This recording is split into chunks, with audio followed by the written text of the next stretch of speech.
The vastness of the sky was not just a place of perfection, but also of deep contemplation. The Creator, in his greatness, allowed all to explore whatever was necessary to fulfill their mission.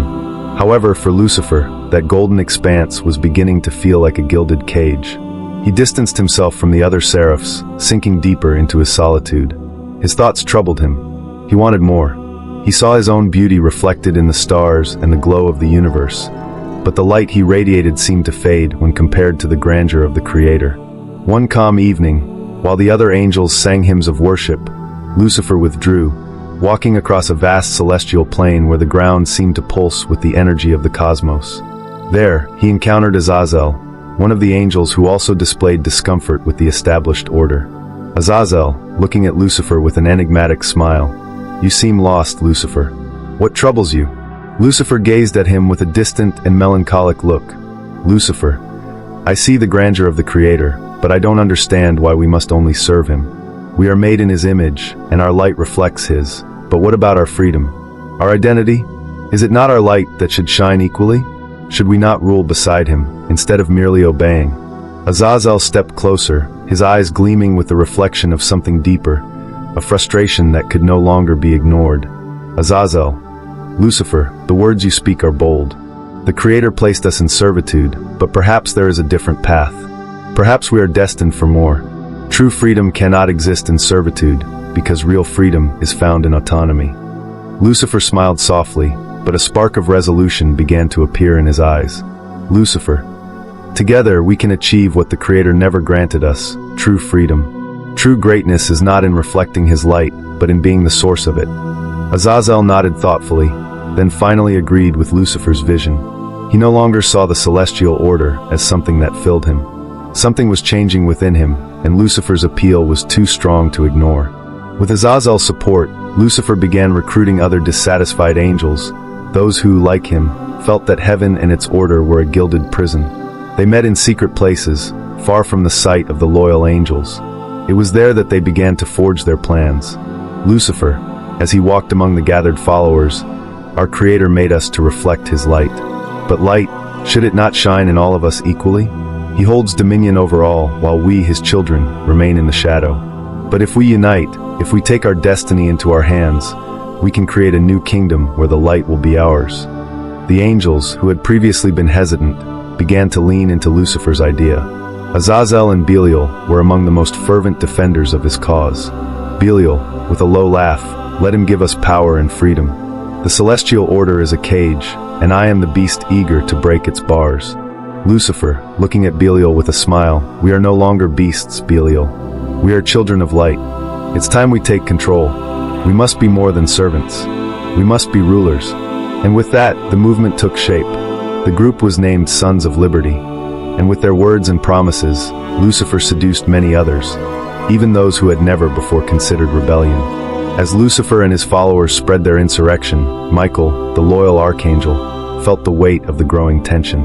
He realized that the peace, once seemingly unbreakable, was about to rupture.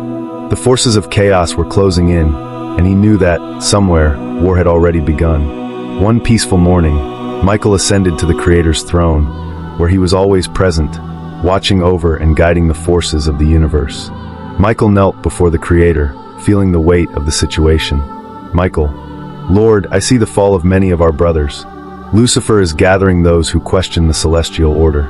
His power grows, and I fear that war has already begun, even if in silence. Creator," with a gentle but authoritative voice, "Michael, my child, the freedom I gave to the angels is precious. Lucifer was created with great light, but darkness already resides in his heart. The choice is his, as it is for others. However, the peace we live in is fragile. Balance must be protected. Michael, with concern in his eyes, "Lord, I will do whatever is necessary. War will be avoided if I can stop what is to come." The Creator touched Michael gently but firmly. "Creator, you are not alone, Michael. Balance does not depend on one being, but on all those who choose to remain in the light. Protect the faithful, but also know that free will must be respected." When the battle finally erupted, it was not just a war of bodies, but a war of ideals. Lucifer, now with his gathered followers, rose against the celestial armies. The war in heaven was a storm of energy, an explosion of light and shadow that tore through the very fabric of space-time. The stars began to fall like rain, and the matter of the sky fragmented as the forces of chaos clashed against the armies of order. Lucifer, with eyes burning with rage and determination, "This is our moment. The light is ours, and the Creator is no longer worthy to rule."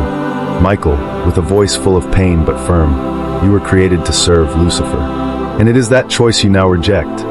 Michael faced Lucifer on the battlefield. The swords of light and shadow intertwined in an epic duel, a battle that was not just of power but of vision. Every strike exchanged resonated through the sky. Every clash was the echo of a choice made. Lucifer, screaming with immense fury, "You don't understand, Michael. True freedom is not in serving, it is in ruling. I will no longer be a slave to an order imposed upon me." Michael, despite the pain in his heart, responded with firmness. "Michael, true freedom is serving the Creator, Lucifer. True freedom is maintaining balance and harmony. You are destroying everything we have fought for." The final blow was not only physical but spiritual. Lucifer, in his thirst for power, tried to call upon the forces of the abyss, the darkness beyond creation, seeking a power that defied the Creator himself. The darkness he unleashed seemed to consume everything around him, but in the end, this force could not overcome the pure love and devotion that Michael had for God.